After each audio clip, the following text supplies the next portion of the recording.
Hello बच्चों, जय हिंद। मैं आप लोगों के लिए एक बार फिर से लेकर के आया हूँ क्लास 10th के क्वेश्चन बैंक का 2014 में जितने भी ऑब्जेक्टिव के क्वेश्चन पूछे गए थे सभी का पूरे व्याख्या के साथ हल। जैसा कि आप लोग जानते हैं, पिछले वीडियो में हम लोग 2011, 2012 और 2013 के क्वेश्चन बैंक में जितने भी मैथ के ऑब्जेक्टिव क्वेश्चन थे सभी का हम लोग पूरे व्याख्या के साथ जो है हल कर लिए हैं। अगर आप लोग नहीं देखे हैं तो कृपया जा करके यूट्यूब पर देखें और एग्ज़ाम का काफ़ी अच्छे से तैयारी करें, क्योंकि एग्ज़ाम का समय काफ़ी नज़दीक है। ठीक है, तो चलिए हम लोग ज़्यादा समय बर्बाद नहीं करते हैं और आते हैं सीधे अपने टॉपिक पे।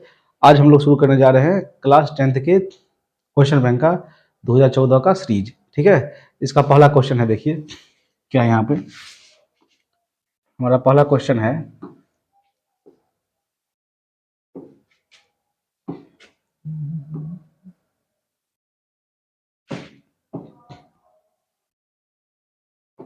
देखिए क्या है। कह रहा है यदि अल्फा तथा बीटा द्विघात बहुपद F X equal to X square plus 2x plus 3 का मूल हो तो 1/अल्फा प्लस 1/बीटा का मान क्या होगा। ठीक है, तो देखिए यहाँ पर हमारा क्वेश्चन क्या है, x square plus 2x plus 3। इस प्रकार के क्वेश्चन को हम लोग पिछले सीरीज में भी किया है। देखिए इसमें जो a का मान है वह क्या है, 1 है, b का मान क्या दिया है, 2 दिया है, और c का मान क्या दिया है, 3 दिया है। ठीक है, तो यहाँ पर एक तरीका से और बना सकते हैं, जैसे 1/, क्या है, अल्फा है, और 1/, क्या है, बीटा है। ठीक है, अगर हम इसका एलसीएम लेते हैं तो क्या हो जाता है, अल्फा इंटू बीटा। तो देखिए अल्फा से अल्फा कैंसिल होगा, बीटा बचेगा हमारे पास, और बीटा से बीटा कैंसिल होगा, क्या होगा, अल्फा। तो कहने का तात्पर्य क्या हो गया, अल्फा प्लस बीटा का सूत्र हम लोग पढ़े हैं, क्या होता है, -b/a, और अल्फा इंटू बीटा का सूत्र क्या होता है, c/a। तो देखिए a से a यहाँ पर कैंसिल हो जाएगा, हमारे पास क्या बचा, -b बचा, और हर में क्या बचा, c बचा। तो हमको अल्फा प्लस बीटा यहाँ पर निकालना नहीं पड़ेगा, डायरेक्ट भी हम लोग लिख सकते हैं। देखिए b का मान कितना हो गया यहाँ पर, -2, और c का मान कितना हो गया, 3। तो कुल मिलाकर इसका आंसर क्या हो जाएगा, -2/3। इस प्रकार से जो इसका आंसर होगा वह क्या हो जाएगा, बी हो जाएगा। ठीक है, तो अब हम लोग क्या करेंगे, जब भी आएगा 1/अल्फा प्लस 1/बीटा, तो हम लोग क्या करेंगे, डायरेक्ट सूत्र लिखेंगे -b/c। ठीक है, इतना करने की कोई आवश्यकता नहीं है। चलिए हम लोग देखते हैं अगला क्वेश्चन। देखिए हमारा अगला क्वेश्चन है, द्विघात बहुपद एक्स स्क्वायर -3 के शून्यक होंगे। तो देखिए शून्यक मतलब एक्स का मान हम लोग निकालते हैं, जिस चर के रूप में दिया हो उसका मान हम लोग निकालते हैं। शून्यक कहने का मतलब क्या, ये जो होगा किसके बराबर होगा, 0 के बराबर होगा। ठीक है, अगर मान के चलिए इसमें अगर हम -3 को उस साइड ले जाए, बराबर को उस साइड, तो +3 हो जाएगा। अगर हम x हटाते हैं तो क्या हो जाएगा, रूट हो जाएगा, नहीं। और इसका मान जो होता है वह क्या होगा, प्लस में भी √3 होगा, और जो है क्या होगा, माइनस में भी √3 होगा। ठीक है, तो इस प्रकार से जो इस सवाल है इसका आंसर क्या हो जाएगा, देखिए यहाँ पर बी हो जाएगा। चलिए हम लोग देखते हैं नेक्स्ट क्वेश्चन। हमारा नेक्स्ट क्वेश्चन है क्या, देखिए ये बहुत सुंदर क्वेश्चन है। इसमें क्या कह रहा है, वृत्ताकार पथ पर 3 धावक एक ही स्थान से दौड़ना प्रारंभ करते हैं, तो एक चक्कर लगाने में क्रमशः 3 घंटे, 4 घंटे तथा 8 घंटे का समय लगता है। ठीक है, तो तीनों को प्रस्थान बिंदु पर पुनः मिलने में कितना समय लगेगा। क्या कह रहा है, देखिए पुनः उसी बिंदु पर मिलना है। अगर इस प्रकार के सवाल है तो हम लोग कुछ नहीं करते हैं, डायरेक्ट क्या करते हैं, इसका एलसीएम निकाल लेते हैं। ठीक है, अगर आप इसका एलसीएम निकालिएगा तो देखते हैं, एलसीएम निकाल करके 2 दूनी कितना हो गया, ये तो 3 ही रहेगा, 2 दूनी हो गया 4, और 2 चौके क्या हो जाएगा, 8। ठीक है, फिर क्या हो गया, 3, 1 और 2। तो कुल मिला के इसका एलसीएम निकालेंगे कितना होगा, 2 गुना 2 गुना 3 और गुना 2, मतलब 2 × 4 = 12, 12 दूनी कितना होता है, 24। ठीक है, इसका आंसर क्या हो जाएगा, डी हो जाएगा। चलिए हम लोग देखते हैं अगला क्वेश्चन। हमारा अगला क्वेश्चन है, यहाँ पर क्या दिया है, देखिए 2 3 0 3 2 6, नहीं तो 2 देखिए क्या बार आया है, तो 2 देखिएगा तो यहाँ पर आया है 2 बार, ठीक है। 3 जो देखिएगा वो क्या बार आया है, 2 बार आया है। 0 जो है 1 बार आया है, नहीं, और 6 क्या बार आया है, 1 बार आया है। अब यहाँ पर ये क्वेश्चन में क्या है, ट्विस्ट है। नहीं, बहुलक का मतलब क्या होता है, जो ज्यादा बार आए वही उसका क्या होता है, बहुलक होता है, ठीक है। बहुलक मतलब जो बहुत बार आए। तो यहाँ पर एक चीज देखिएगा कि 2 जो भी क्या 2 बार आया है, और 3 क्या बार आया है, 2 बार आया है। नहीं, तो 2 भी 2 बार आया है और 3 भी 2 बार आया है। इस प्रकार से इसका आंसर तो 2 भी होना चाहिए और 3 भी होना चाहिए। तो हम लोग बिहार बोर्ड में कोई मार्कशीट रहता है ऑब्जेक्टिव बनाने के लिए तो 2 तो घसेंगे नहीं। नहीं, तो हम लोग बड़े वाले ऑप्शन के साथ जाएंगे। इसका आंसर क्या हो जाएगा, 3 हो जाएगा, ठीक है। हम लोग क्या करेंगे, बड़े वाले ऑप्शन के साथ जाएंगे, तो इसका आंसर क्या हो जाएगा, 3 हो जाएगा, ठीक है। चलिए हम लोग नेक्स्ट क्वेश्चन देखते हैं। देखिए, दो समकोणिक, अगला क्वेश्चन हमारा है कि दो समकोणिक त्रिभुजों में उनकी संगत भुजाओं का अनुपात सदैव समान रहता है। यह किसने कहा था, तो आप लोग क्लास में पूरे पढ़े होंगे, हम लोगों ने थ्योरम पढ़ा था एनसीईआरटी की बुक में। तो ये था प्रमेय नंबर 6.1, ठीक है, और इसका हमने नाम दिया था थेल्स। इसका आंसर क्या हो जाएगा, थेल्स हो जाएगा, ठीक है। चलिए हमारा नेक्स्ट क्वेश्चन है, बिंदुओं ए 4-5 बी 6-4 को मिलाने वाली रेखा का मध्य बिंदु है। तो सिंपल सी बात है, मध्य बिंदु का नियामक चाहिए हमको। तो ये देखिए ए का मान है और ये किसका मान है, बी का मान है। ए का मान दे रखा है 4,5 और बी का मान क्या दे रखा है, 6,5। मध्य बिंदु का मतलब मिडिल में कोई बिंदु होगा पी, इसका नियामक क्या होगा, एक्स होगा, और ये क्या हो जाएगा, वाई हो जाएगा, ठीक है। तो पहले वाले जो बिंदु है इसको हम लोग क्या कहते हैं, x1 और क्या कहते हैं, y1। दूसरे वाले जो बिंदु है इसको क्या कहते हैं हम लोग, x2 और क्या कहते हैं, y2। नहीं, अब देखिए मध्य बिंदु का नियामक का फॉर्मूला होता है, क्या होता है, x बराबर होता है x1 प्लस x2/2। अगर इसका मान निकालेंगे तो क्या हो जाएगा, 4 + 6/2 हो जाएगा, मतलब 10/2, मतलब 2×5 = 10। क्या हो जाएगा इसका आंसर, 5, ठीक है। अगर हम y का मान निकालेंगे तो y का मान क्या होगा, देखिए y1 + y2/2। तो ये क्या हो जाएगा, 5 + 5/2, मतलब 10/2, मतलब 2×5 = 10। कितना हो गया, ये 5 हो गया। नहीं, इसका जो आंसर आएगा वह क्या होगा, 5 होगा, और क्या होगा, 5 होगा। इस प्रकार से जो आंसर होगा वह क्या हो जाएगा, बी हो जाएगा, ठीक है। अब देखिए यहाँ पर मध्य बिंदु का सवाल है और हमको ऑब्जेक्टिव बनाना है, तो इतना करने की आवश्यकता नहीं था। हम लोग इसमें क्या करते, डायरेक्ट जब भी पूछेगा मध्य बिंदु तो पहला जोड़ेंगे और 2 से भाग देंगे। देखिए इसका भी आंसर फिर भी वही आएगा, क्यों ज्यादा माथा लगाए हम, आ गया 5। और y का मान निकालने के लिए क्या करेंगे, दूसरा में दूसरा जोड़ेंगे और 2 से भाग दे देंगे, फिर भी वही आएगा। नहीं, और जोड़ेंगे नहीं, हम माइंड में ही कैलकुलेशन करके के ठीक कर देना है, ठीक है। चलिए अब हम लोग देखते हैं अगला क्वेश्चन।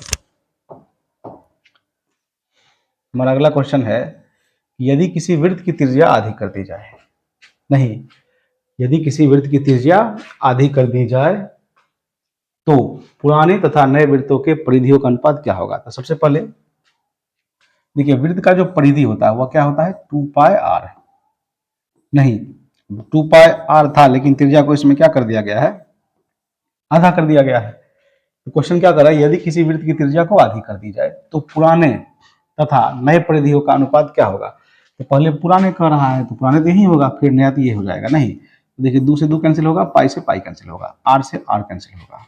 नहीं, तो 1 और यहाँ पर क्या है 1/2, तो ये 2 जाएगा ऊपर, ठीक है। तो 2 अनुपात क्या हो जाएगा, यहाँ पर 1 हो जाएगा। कितना हो जाएगा, 2:1 इसका आंसर हो जाएगा, ठीक है। चलिए अब हम लोग देखते हैं अगला क्वेश्चन। हमारा अगला क्वेश्चन है, किसी घटना की प्रायिकता नहीं होती है। तो प्रायिकता के बारे में हम लोगों ने पढ़ा था। प्रायिकता का जो मान होता है, देखिए वो क्या होता है, या तो 0 से बड़ा या बराबर, और 1 से क्या होता है, छोटा या 1 के बराबर। कहने का तात्पर्य क्या हो गया, जो डाटा 0 से लेकर 1 तक में आए वही प्रायिकता होगा, अन्यथा नहीं होगा। तो देखिए 0, ठीक है, 1 भी ठीक है, 0.2 0 और 1 के बीच में है, लेकिन -1 इसके बीच में है नहीं है, इसका आंसर क्या हो जाएगा, डी हो जाएगा। ठीक है, चलिए हम लोग नेक्स्ट क्वेश्चन देखते हैं। हमारा अगला क्वेश्चन क्या है, देखिए, यदि √2 cos theta is equal to 1, तो थीटा का मान क्या होगा। सिंपल सा क्वेश्चन है, देखिए √2 cos theta is equal to क्या है, 1 है, तो cos थीटा का मान क्या होगा, 1/√2 हो जाएगा। अब बताइए, cos थीटा का मान सारणी आप लोगों ने पढ़ा होगा, तो 1/√2 किसका मान होता है, बताइए। ये हो जाता है cos 45 डिग्री का, नहीं जी, तो cos से cos कैंसिल हो जाएगा, थीटा का मान कितना डिग्री हो जाएगा, 45 डिग्री, नहीं, तो इसका आंसर क्या हो जाएगा, बी हो जाएगा। ठीक है, अब हम लोग देखते हैं नेक्स्ट क्वेश्चन।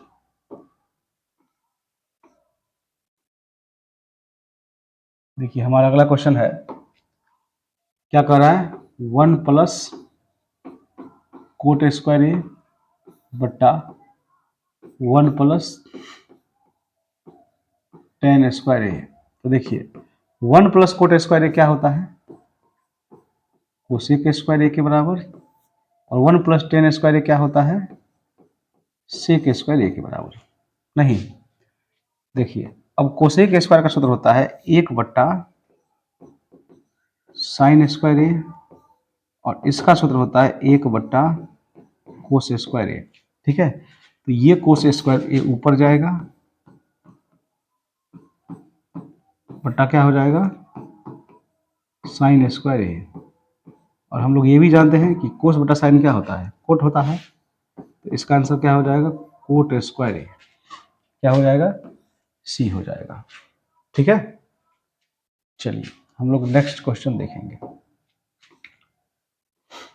हमारा अगला क्वेश्चन है कि 17/24 का दशमलव प्रसार क्या होगा।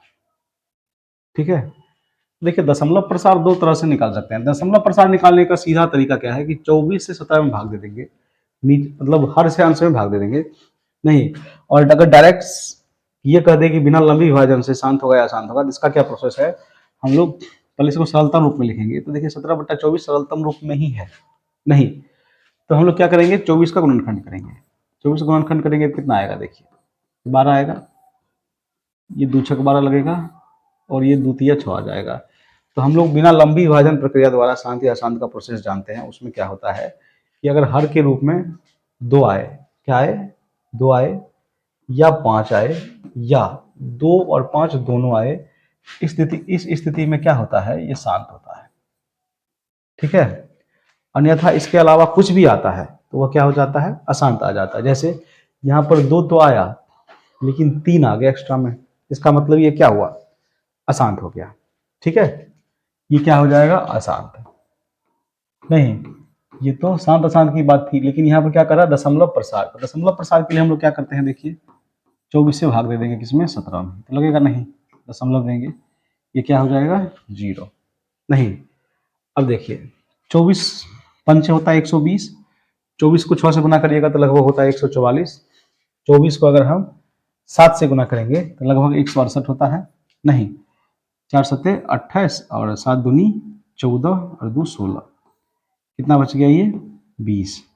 अब मान के चलिए दशमलव है तो फिर 0 होगा, नहीं, तो 8 से लगा दीजिए इसमें। देखिए 8 चौक 32 और 8 दूनी 16, 3 कितना हो गया, 19। ये तो कटेगा नहीं पहले, क्योंकि यह शांत है। 10 में से 2 गया तो कितना हो जाएगा, 8। नहीं, ये बचा कितना, 9, ये हो जाएगा आपका 0, और ये भी क्या हो जाएगा आपका 0। अब ये लगेगा फिर, तो फिर क्या लगेगा, देखिए 24 दिया 72, फिर क्या आ गया 8, मतलब फिर यही प्रोसेस आएगा, यही दोहराएगा। ठीक है, तो इसका मतलब दशमलव प्रसार इसका कितना हो गया, यहाँ पर 0 दशमलव कितना हो गया, 7 8 3 dot dot dot dot dot. ठीक है, आप लोगों को समझ में आ गया होगा। अब हम लोग देखते हैं नेक्स्ट क्वेश्चन। हमारा अगला क्वेश्चन है, असंगत समीकरण के युग्म का हल होता है। तो पिछले वीडियो में हम लोगों ने इस क्वेश्चन को बड़ा सुंदर से डिस्क्राइब किया था। ठीक है, हम लोग पढ़े थे यदि A1 बट्टा A2 बराबर नहीं हो B1 बट्टा B2, नहीं तो क्या होता था बताइए? प्रतिच्छेदी एक हल, या इसी को हम लोग अद्वितीय कहते हैं, या फिर क्या होता था? संगत, नहीं, और क्या था? अविरोधी। क्या था? अविरोधी।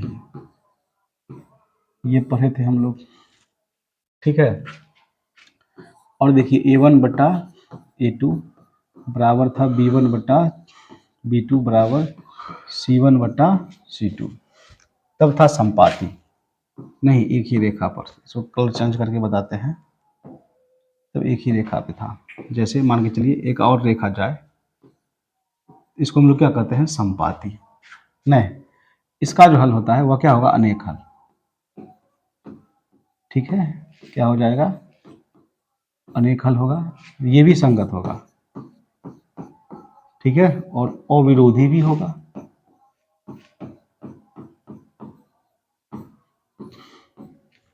इसी में तीसरा शर्त था A1 बट्टा A2 बराबर B1 बट्टा B2 अब बराबर नहीं हो C1 बट्टा C2। उस स्थिति में क्या होता है? समांतर होता है, ठीक है। और समांतर होगा तो क्या होगा? देखिए, सबसे पहले तो असंगत होगा, नहीं, और इसका कोई हल नहीं होगा, कोई हल नहीं होगा, ठीक है, और विरोधी भी होगा।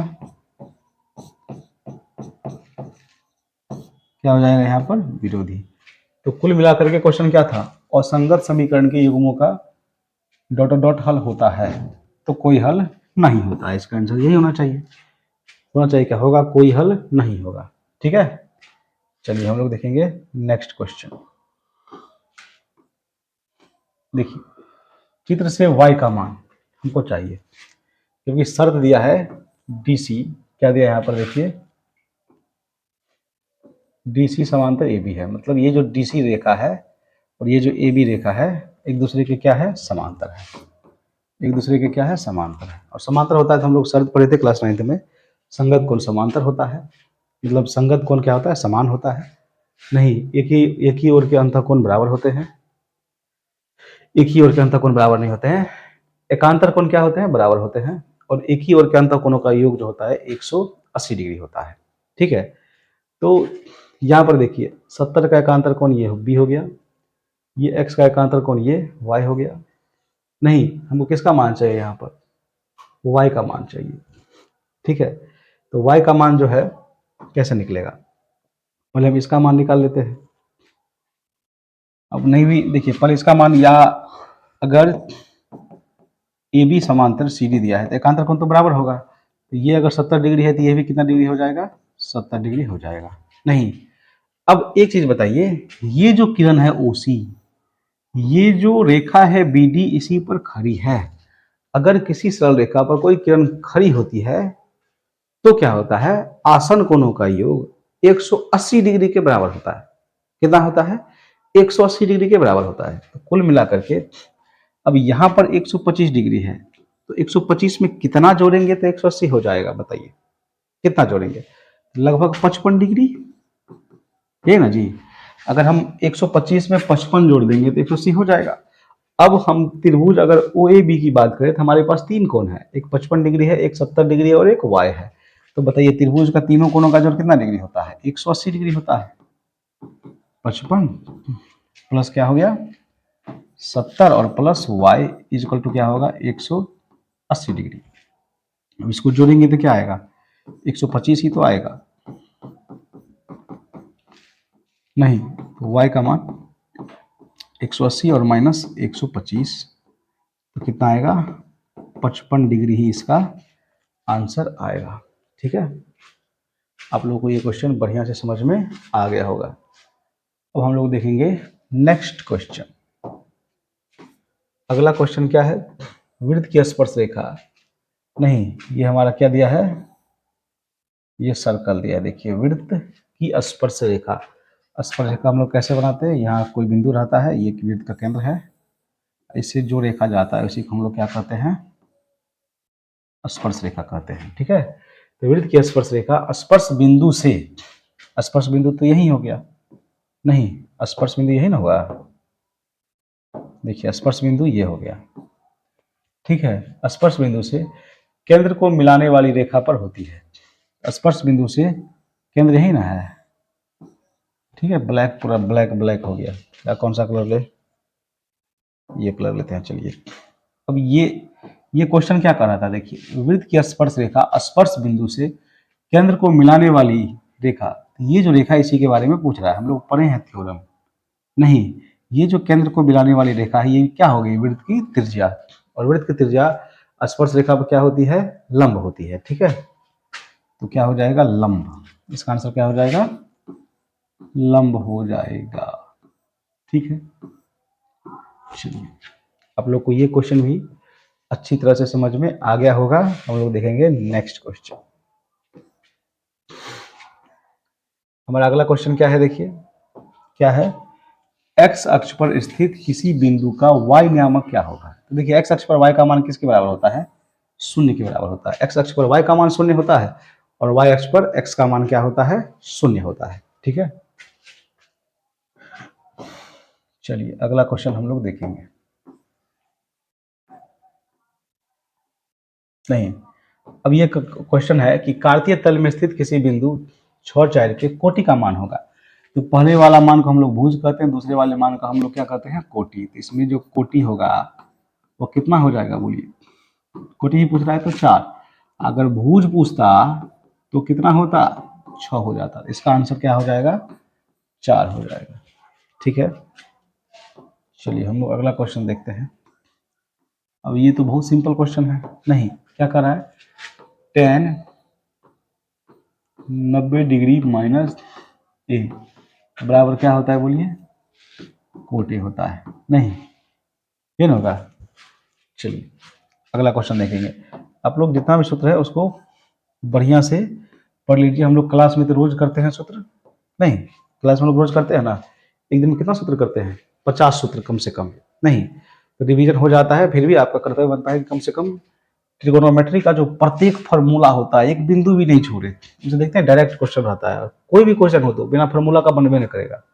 देखिए यहाँ पर है कोस 60 कोस 30 साइन 60 और साइन 30 का मान क्या होगा। तो कोस 60 का मान कितना होता है, 1/√3, और कोस 30 का मान कितना होता है, बोलिए, √3/2, प्लस साइन 60 डिग्री का मान क्या होता है, √3/2, और साइन 30 का मान क्या होता है, 1/2, ये होता है।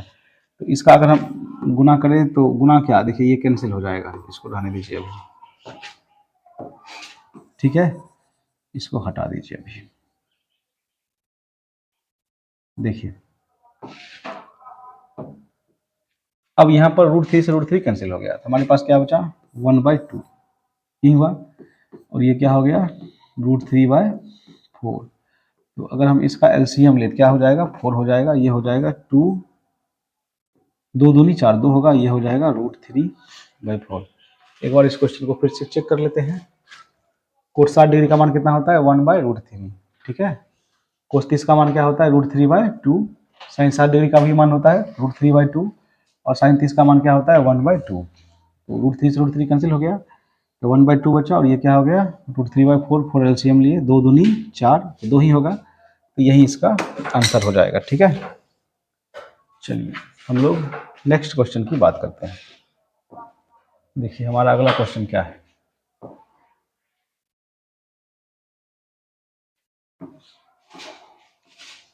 क्या दिया, देखिए AP3, क्या AP3 3 + √2 3 + 2√2 3 + 3√2 का सार्वमांतर होगा। तो सार्वमांतर के लिए हम लोग क्या करते हैं, देखिएगा दूसरा पद में से पहले पद को घटा देते हैं। नहीं नहीं, इसमें क्या होगा, √3 में से √3 कैंसिल हो जाएगा, क्या बच जाएगा, यहाँ पर √2 हो जाएगा। है प्रथम पद पूछेगा तो क्या लिखेंगे, पहला सार्वमांतर के लिए क्या करेंगे हम लोग, दूसरा पद में से पहले पद को घटा देते हैं। नहीं, तो इस प्रकार से हमारा आंसर क्या हो गया, √2 हो गया। चलिए आज का हम लोग लास्ट क्वेश्चन देखेंगे। कहता है प्रथम 5 अभाज्य संख्याओं का माध्य क्या होगा। ठीक है, सबसे पहले तो बात अभाज्य संख्या का किया गया है। अभाज्य संख्या किसको कहते हैं? जिस संख्या के केवल 2 अपवर्तक हो, मतलब जिस संख्या में उसी संख्या से और एक से भाग लग जाता है, मतलब विभाज्य होता है, उसे हम लोग क्या कहते हैं? अभाज्य संख्या कहते हैं। तो देखिए सबसे छोटी अभाज्य संख्या क्या हो गया? 2, जिसको हम लोग समअभाज्य संख्या भी कहते हैं। इससे बड़ी अभाज्य संख्या क्या हो गया? 3, जिसको हम लोग सबसे छोटी विषम अभाज्य संख्या भी कहते हैं। इसके बाद 4 नहीं होगा क्योंकि 4 के 3 अपवर्तक हैं। क्या हो जाएगा? 5, 7, फिर 8 नहीं होगा, 9 नहीं होगा, 10 नहीं होगा, सीधे क्या हो जाएगा? 11। नहीं, प्रथम 5 अभाज्य संख्याओं का क्या निकालना है? माध्य। तो माध्य निकालने का प्रोसेस क्या है? जितना अंक हो सबको हम लोग ऐड करते हैं और डिवाइड करते हैं कितना से? 1, 2, 3, 4, 5 से। ठीक है, 3, 2, 5, 5, 10, 7, 17 और 11 कितना हो गया? 28। ये ना जी, जो तो गलती नहीं ना हुआ। 3, 2, 5, 5, 10 और 7, 17, 1, 18 और 10 कितना हो गया? 28/5। अगर आप इसको डिवाइड करिएगा तो भाग दे दीजिए, वैसे नहीं भी देंगे तो भी कोई फर्क नहीं पड़ेगा, लेकिन दे दीजिए क्योंकि अभी ऑप्शन वाले प्रश्न आते हैं तो खुद ही ऑप्शन दिया रहता है। ये रिक्त स्थान है, उस समय का ट्रेंड कुछ और था, नहीं अब का ट्रेंड बदल चुका है। दशमलव दीजिएगा तो क्या होगा? 5 छक 30, ये ना होगा। तो कुल मिला क्या होगा इसका आंसर बोलिए? 5.6। ठीक है, तो इस प्रकार से हम लोगों ने 2014 में जितने भी क्वेश्चन था 1 से 20 तक को काफी डिटेल्स के साथ कवर किए। जय हिंद।